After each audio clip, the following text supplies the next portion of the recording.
มาพี่น้องเลยเนาะทักทายสบายดีและสวัสดีพ่อแม่พี่น้อง FC ที่หักแพงเบิร์ดสุขูสู่คนพี่น้องเลยเนาะมาพบพ่อก็ทานน้องหลาอีกคือเก่าคือเดิมเด้อเนาะกลับมาในมื้อนี้พี่น้องเลยอยู่ที่หลังเพื่อนหลังนอกเลยแหละเนาะก็ว่าคือว่าจะเป็นว่าสิชวนกันไปผ่าตัดบ่พี่น้องเลยผ่าตัดเบาสูงบ่จะเป็นผ่าตัดอันใดเนาะพี่น้องเนาะน้องหลาก็ยังบ่ฮู้หรอกเนาะเดี๋ยวมันนั่นสิไปเบิ่งพี่น้องเลยคือว่าสิได้ยินเพิ่นว่าแว่วๆว่าสิไปผ่าตัดพี่น้องเลยเนาะไปผ่าตัดจักเพิ่นเป็นอีหยังน้องพี่น้องเนาะ น้องหลาก็ยังบ่ฮู้คือกันเอาจังไดก็ได้พี่น้องเนาะแล้วก็มีอีกเรื่องนึงพี่น้องเรื่องของสาวมีนาเพิ่นนะพี่น้องเนาะก็คือทางน้องหลา ได้บอกคนตามเบิ้งพี่น้องตามสืบเบิ้งเนาะว่าเรื่องราวของเราในเป็นจังใดพี่น้องเนาะแล้วบัดนี้ก็ฮู้เป็นที่เรียบร้อยแล้วล่ะพี่น้องเนาะว่าเพิ่นนี่เป็นแนวใดเนาะคือว่าตกกรรมลำบากเส้นนี้พี่น้องหรือว่าเป็นจังใดเนาะอยู่พ่อแม่จึงอยู่เพิ่นถ้าว่าบ่เฮ็ดอีหยังบ่เพิ่นบ่น่าสิไล่ดีดอกเนาะแล้วก็น้องลาได้คนต่อคนพี่น้องตามสืบกันแล้วก็มาเล่าสู่ทางน้องลาฟังเนาะก็คือพี่น้องทีแรกเนาะทีแรกพี่น้องทีแรกก็คือเพิ่นเนี่ยก็ใส่อยู่กินกับพ่อกับแม่กับทางผัวเพิ่นกับพ่อกับแม่เป็นปกตินะพี่น้องเนาะเป็นปกติแล้วก็เพิ่นได้ลูกเพิ่นเอาผัวเนาะเพิ่นเอาผัวมาแหละได้ลูกแหละจากใดพี่น้องได้ลูกมาแล้วบัดทั้งผัวนี่เป็นคนลิ้นว่าซั่นซะเนาะลิ้นแนวที่บ่ดีแล้วพี่น้องว่าง่ายคือสายเติมเนาะลิ้นผัวคือผัวเราเองเนาะเป็นคนลิ้นแหละเมียนี่สมมุติเนาะไปหาอยู่หากินไปหาคุดจิหลอกจิโลมาขายได้แล้วบัดผัวจี้เอาเนาะเอาไปซื้ออันนั่นแหละเนาะใส่แนวเติมนั่นแหละพี่น้องก็คือเราบัดนี้เราทางอ้ายกับแม่ครอบครัวบัดนี้เนาะให้น้องเนาะให้ปะให้ส่งพี่น้องให้ส่งทางผัวลาวเนาะแต่บ่ฮู้ว่าสิเป็นความจริงบ่เป็นความจริงพี่น้องเดี๋ยวมื้อนี้แหละเนาะสิได้ไปถามน้ำกันพี่น้องเพราะว่าน้องหลาก็สิไปกับทางบ่จิตพี่น้องเนาะบ่จิตเพิ่นก็อันได้มาแล้วพี่น้องสิขึ้นมามื้อนี้เนาะน้องหลาได้ติดต่อหาเพิ่นพี่น้องมาถ่ายซอยกับน้องหลาแน่ว่าครอบครัวเพิ่นก็ค่อนข้างสิทุกข์ยากลำบากอยู่ได้เนาะเอาเนาะก็คือน้องหลาเราฮอดนั่นแหละพี่น้องก็สิได้เราต่อเนาะฮอดวังที่ว่าผัวเพิ่นบอกผัวเพิ่นนั่นทางแม่เพิ่นเนาะทางแม่เพิ่นสิส่งกับอ้ายเพิ่นสิส่งทางผัวกลับและทางน้องบัดทางงานสาวมีนานะพี่น้องบอกบ่ฟังบ่เนาะบ่ฟังเลยสิไปน้ำผัวจังใดกับผัวคอยเพิ่นว่าพี่น้องเป็นจังใดกับผัวแล้วสิน้ำผัวนำขึ้นไปเฮือนหญ้าเนาะเฮือนหญ้าท่านจ้ะแล้วก็หญ้าทั้งนั้นก็บ่ฮับบัดนี้พี่น้องบ่ฮับเอาเพราะว่าการสู่พ่อกันแต่งกันแบบแต่งให้มาอยู่เฮือนเมียเนาะเขาว่าทางหญ้าสิฮับเอาบัดสิได้เสียตัวงัวตัวควายเนาะ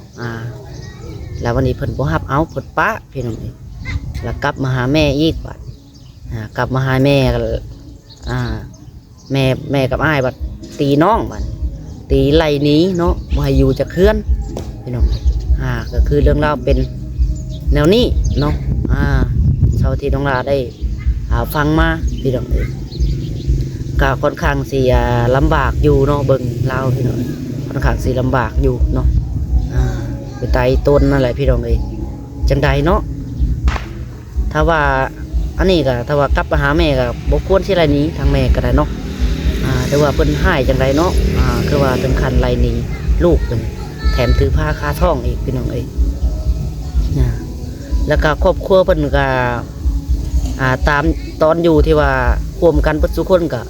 บ่มีอยู่จะกินอยู่แล้วพี่น้องบ่มีที่อยู่จะกินอยู่แล้วเนาะแถมมาเฮ็ดหน้าก็เฮ็ดอยู่ในไหนาตะกร้าก็ได้แต่เขาหน้าแต่ละปีมันได้เธอละ10 ศอก20 ศอกพี่น้องหน้าก็สิแม่นหน้าบ่หลายเนาะเฮ็ดก็ได้ได้เธอ10 20 ศอกแล้วบัดนี้เฮากินมาบัดกินเบิดเอาไปหายืมเขาเขียวหมู่บัดยืมเขากินก้อนนะพี่น้องเวลาเฮาเกี่ยวเขากินน้ำได้แล้วบัดเขามาเอาคืนนะบัดนี้เนาะตัวเฮาเกี่ยวเขากินน้ำแล้วเขามาเอาคืนเฮาก็ต้องได้ส่งเขาแล้วก็เบิดแล้วก็ไปขอตามกลางบ้านกินคือกันเนาะเอาจะได้ก็ได้พี่น้องเลยเดี๋ยวมื้อนี้เนาะทางบอจิตเพิ่นสิขึ้นมาพี่น้องเลยน้องหลาสิชวนเพิ่นไปถ่ายน้องหลาก็สิถ่ายน้ำกันนั่นแหละเนาะไปพี่น้องเลยจังไดก็แต่บ่ฮู้ว่าเพิ่นสิขึ้นมาจักโมงเนาะตอนนี้ก็ยังเป็นเวลา7 โมง 8 โมงอยู่พี่น้องเลยยังเศร้าๆอยู่เนาะเอาเรื่องทางบ่สมก่อนพี่น้องเลย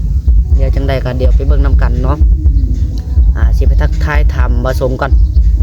แล้วก็สิเป็นทายน้องธันวาให้เบิ่งเลยน้องพี่น้องเนาะ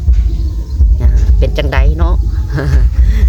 อัปเดตถ่ายให้แม่ FC มึงก่อนน้องธันวาเพิ่นพี่น้องบ่ได้ถ่าย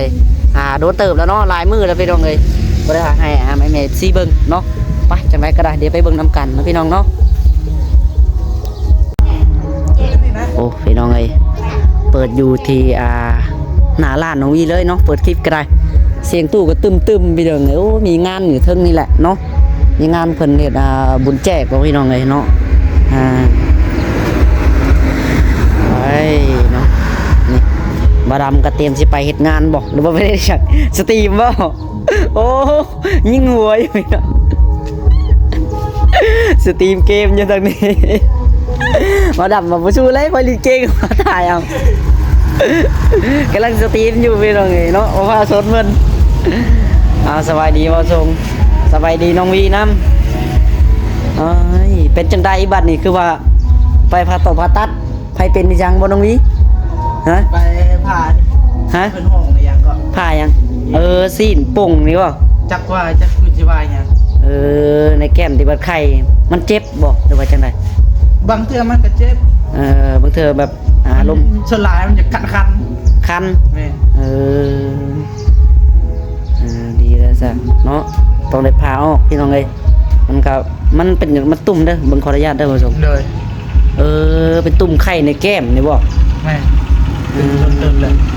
น้องหล่าก็คือบ่ได้สังเกตเบิ่งพี่น้องเอ้ยเนาะอันนั้นล่ะบ่ฮะแต่ก้าวมันบ่ได้ใหญ่อันนั้นล่ะบ่เห็นเนาะแนมเบิ่งก็บ่ได้เห็นพี่น้องตุ่มใหญ่ขึ้นเด้แม่นมันหักก็ใหญ่ขึ้นนี่นะปกติมันน้อยๆนึงนี่มันใหญ่ขึ้นแล้วสิไปหาหมอเบิ่งเพิ่นเฮ็ดจังไดนะเขาว่าบ่ได้ผ่าตัดก็ให้เพิ่นฉีดยาจากบ่ยุบจักเนาะทางเบิ่งเอาลงไปหาแพทย์หาหมอเบิ่งแล้วพี่น้องเนาะลงไปกับไผตะรองบ่แม่ตะรองก็มาแล้วเนาะเพิ่นมาตอนจักโมงน่ะมาแต่เช้าเฮ้ยหาเพิ่นโดยลงมาแต่เช้าเด้อแต่เช้าดีเนาะน้องวีก็ไปบ่หรือว่าบ่ได้ไปธันวาได้ซะอยู่กับนายดองเพิ่นก็ถึกใจดอกจากคำว่าอยู่กับย่าธันวาก็ได้แนวทุนอันย่าก็มักบูมช้ำมันมืดเว้นเลยนะอยู่กับแม่เฒ่าเลยแหละอยู่กับทางแม่วัดอุ้มบ่ไหวเพราะว่าทางแม่ก็ยังแบบจังใดพี่น้องเอ้ยอุ้มจังหน่อยก็ลอยแข้งลอยขาแล้วเอาอยู่ว่าเพิ่นอาจจะตีรู้จักอยู่เนาะเสียงเพลงพี่น้องเอ้ยด้านข้าน้องวีก็คือว่านี่นะเนาะจะได้น้องวีบดทึนบดฮอนบ่เจ๊งพี่น้องเนาะกำไรเฮียเลยทึนหายกำไรเฮียทึนก็หายกำไรก็เฮียเนาะหมดแล้วพี่น้องเลยมันขายเครื่องจังใดเนาะ การใช้จ่ายเฮาหลายกว่านะมันก็เลยเบิดพี่น้องเอ้ยในช่วงนั้นแหละเฮาแบบแบบง่ายคือสดเนาะบ่มีเงินบ่มีคำเบิดตอนนั้นอันนี้แน่เนาะตอนน้องวีไปเกิดลูกแน่ ใช่ตื้มกัน จกตื่มกันพี่น้องเอ้ยเบิดบาทอย่ามันเนาะไปหาใหม่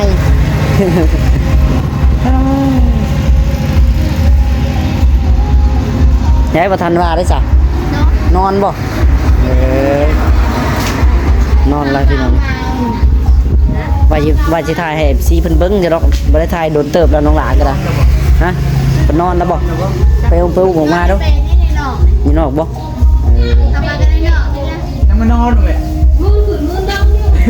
ไปอุ้มออกมาแล้วจ้ะเขาว่ายังไม่นอนเขานอนแล้วสิเข้าไปเบิ่ง ดูดาวอย่างนั้นแหล้วเนาะอยู่นอกแค่นี้มันแจ้งพี่น้องให้ FC เพิ่นเบิ่งกันสิไปโม้บุญบ่เนาะ โบแจกเลย อ๋อหมูแจกสิชวนกันไปจากโมงนี่ ถ้าทั้งโมขึ้นมาแต่ทำงาน อ๋อทางพ่อก็จะไปน้ำนั่นเนาะ แม่ ทางแม่อะไรสิอยู่ทางนี้น้องหลาก็สิบ่ได้ไปน้ำดอกพี่น้องเลยเนาะถ้าอยู่เบิ่งเรียกทางนี้เพราะว่าบ่จิตก็สิได้ขึ้นมามื้อนี้ตามที่เพิ่นโทรกับน้องลาแต่ว่าเพิ่นบ่ค่าเวียกเด้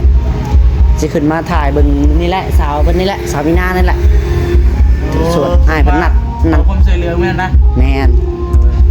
ถามเบิ่งว่าตามที่เขาเจ้าเล่ากันมาก็เป็นหาสงสารอยู่เนาะเบิ่งเล่าก็ได้เป็นไหนต้นอยู่พี่น้องเลยแต่การเล่านะแบบคนแบบเว้าบ่ค่อยเก่งบ่ค่อยเป็นปานใดเนาะพี่น้องเนาะเพราะว่าอีกอย่างเฮาเพิ่นก็ยังบ่ลื่นกล้องแบบเดียวก็เฮาบ่เคยเข้ากล้องนั่นแหละ แม่ จักสิเว้าแบบใดเนาะ แล้วลูกเพื่อนเนาะ อีโตนแต่ลูกเพิ่นนั่นแหละอีโตน วันนี้กูค่าก็ค่าใส่อีก ถ้าว่าบ่แม่นน่ะถือผ้าคาท้องก็คือสิบ่แม่นบ่ปานใดดอกถ้าว่าทอแต่ลูกผู้นั้นก็สมมุติยามให้ยามหน้าเนาะเฮาก็ไปหาดำนารับจ้างก็พอได้กินแหละ หาทางของภูเขาแล้วเหมือนกัน อันนี้บัดถือผ้าคาท้องนี่บัดจักสิเฮ็ดจังไดเนาะ ตั้งของมันให้ใหญ่ขึ้นนะมึง 6 เดือนแล้วนี่ก็ได้อีกบ่กี่เดือนเองพี่น้องอีกบ่โดนจักอันใดสิเอาเงินเอาค้ำไปคลอดลูกอีกบาดนี่จักสิหาเงินใช้ลาวก็ได้ พอลูกซื้อมือนี้ก็ใช้จ่ายพอได้หน่อย โอ้แน่มาแล้วเพิ่นก็หืดยาเพิ่นเนาะ จะได้ที่เลี้ยงลูกเลี้ยงเต้าอีก จังได้รับแหละรับปุยเลยติ แต่ว่า เอาซะเดี๋ยวเข้าไปเบิ่งก่อนจังหน่อยพี่น้องเอ้ยเนาะเข้าไปเบิ่งก่อนจังหน่อยร้านค้าน้องพี่เจ๊งเด้อเนาะ เจ๊งแล้วพี่น้องเอ้ยเจ๊งแล้วทันว่ารับแล้วบ่แต่ว่าอีแน่นอนแล้วพี่น้องเอ้ยมืดได้อยู่ดีปะเนาะ กล้องน้องหลาเองบ่ดี เบิ่งพี่น้องเดี๋ยวขออนุญาตปรับกล้องก่อนแน่โอ้ยเนาะรับแล้วธันวาก็ได้แน่ตื่นอีกแล้วพี่น้องมันน่าเอิ้นชื่อแล้วเนาะ เอิ้นปรับมือตาปุ๊บเลยนี่โอ้ยจังได้ธันวานอนอยู่นอนรับอยู่บ่ฮะเพิ่นย้ายมาเฮือนแล้วได้พี่น้องไอ้เนาะย้ายมาพี่แล้วย้ายมานอนอยู่หลังในพี่ละเฮ้ยหลังนอกพี่แคมทางพี่ละเนาะเดี๋ยวน้องหลานก็บ่ได้ ไปนอนแล้วนอนอยู่พี่เผาเฮือนอยู่พี่เพราะว่าอีกอย่างก็โจรกันหลายนี่เนาะเขานำจะปลากับถือกลักคือว่ามื้อนั้นก็ได้เนาะ จังมันไปอยู่นอกแน่ตื่นแล้วได้วิตื่นแล้วได้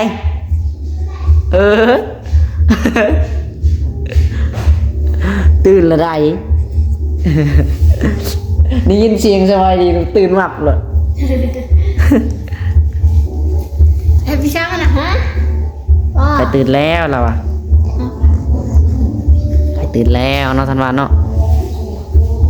มาดอนสิเดือด ในหัวแล้วมันยิ้มเลย เอ้ยคนขี้ร้ายเลยคนขี้ร้ายเลยจะได้นอนอยู่พี่บ่ได้หายบ่น้องวี บ่ โอ้บ่ได้หายบ่บ่หายเนาะ บ่หายแล้วเนาะเริ่มใหญ่ขึ้นแล้วพี่น้องบ่หายได้บัดนี้เนาะ เสียงรถเสียงล่างก็อยู่ได้แล้วบัดนี้เนาะ นอน แหงหมักม่วนจำเนาะ เสียงตู้พี่น้องมืองานเติมคิดว่าจะได้เพิ่นชุมเพิ่นจะได้ย้ายออกมานอนพี่จุดท้ายท่านว่าก็หมักม่วนคือกันเนาะ พี่น้องบ่ยอมออกมา ก็ บ่ยอมออกมาพี่น้องนอนเฉยแบบบ่กวนแม่เลยนะเพิ่นก็ได้บ่ให้อีกบ่ให้บ่งี้บ่แงงบ่งอแงอีกนะเนาะแสดงว่าเพิ่นก็มักม่วนแท้เนาะท่านว่าโอ้ยเสียงตู้ตึมๆนอนเฉยแล้ว มือบ่มีเสียงตู่ผัดบ่นอน คันมือบ่มีเสียงตู้บ่นอนเนาะเสียงตู้ได้ดังแน่นตึมพี่น้องรับเบิ่งตู้ว่าจะอ้อมจิตกระเฮือนเนาะจักก็ได้เสียงประกาศจักก็ได้เสียงปักเลยพี่น้องเสียงตู้ก็บักใหญ่ๆนึง ขึ้นขี้เลย มืองานรับเสย ละเอ้ย ทีแรกคือเพิ่นว่าสิได้มานอนอยู่พี่แล้วเนาะ ตอนเช้าเสียงมันได้ความดัง อ้อยเนาะ ว่าเสียงเพิ่น ปลุกแม่เหรอเนาะตื่นเถิดก็อยากกินนมเลยเราอะ เอาแต่4 โมง ต้องได้ตื่นแต่เช้าแล้วเนาะ บางมือก็เอาแต่3 โมงเอาแต่มื้อวานนี้ได้นอนจนว่า8 โมงจึงตื่น ไหนมาพี่ตอนมาเฮ้ยไอ้หยอกอื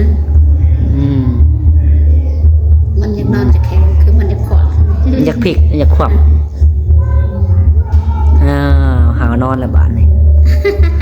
ในเวลานอนกินนมแล้วป่ะสอน นดเมื่อวานนี่เกือบตกอู่ นุดนี่ มันจะขวาง น้องนุดก็ยังทันได้ขวับนุดนั่นก็ ยัง เ เกือบตกอู่วันนี่ จักเดือนแหละน้องนุด 5 5 เดือน เดือน ทันว่าหากับ2 เดือนเนาะ2 เดือนพี่น้องเอ้ย3 เดือน4 เดือนขึ้นไปกับใครแน่แหละเนาะ2 เดือนนี่ก็เริ่มไข้แล้วเด้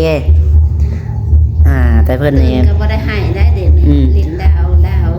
ตื่นแต่นอนก็แม่นบ่ให้นั่นนะปกติเด็กน้อยตื่นแต่นอนเนี่ยให้อหลีรอได้อันนี้ฮือพี่น้องเอ้ยบ่จักเพิ่นสิใหญ่ขึ้นกว่านี้เนาะสิให้ ไม่ให้ เฮาเบิ่งบ่ทรงดอกเบิ่งนี่ขนาดอาบน้ำอาบในให้นะพี่น้องเอ้ยข้างสั่นกับเฮาบ่ให้ บ่ให้เฉย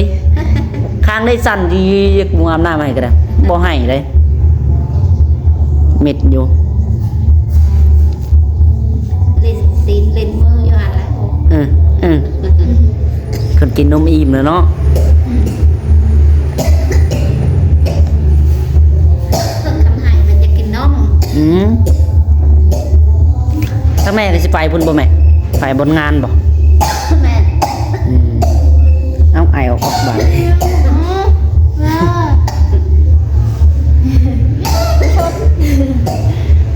ไม่สนใจเนาะท่านว่าเนาะ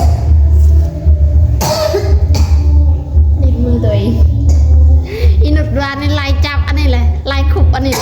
ขุบมือค่ะพวกนี้ก็อันนั้นมือปึดไปปึดมานั่นลายขุบอยู่ ไปสิพี่น้องเอ้ยโอเคเดี๋ยวออกไปเบิ่งข้างนอกก่อนเนาะ อีนุดตักกลับจับเลย โตพี่น้องเอ้ย ลายจะได้จับอยู่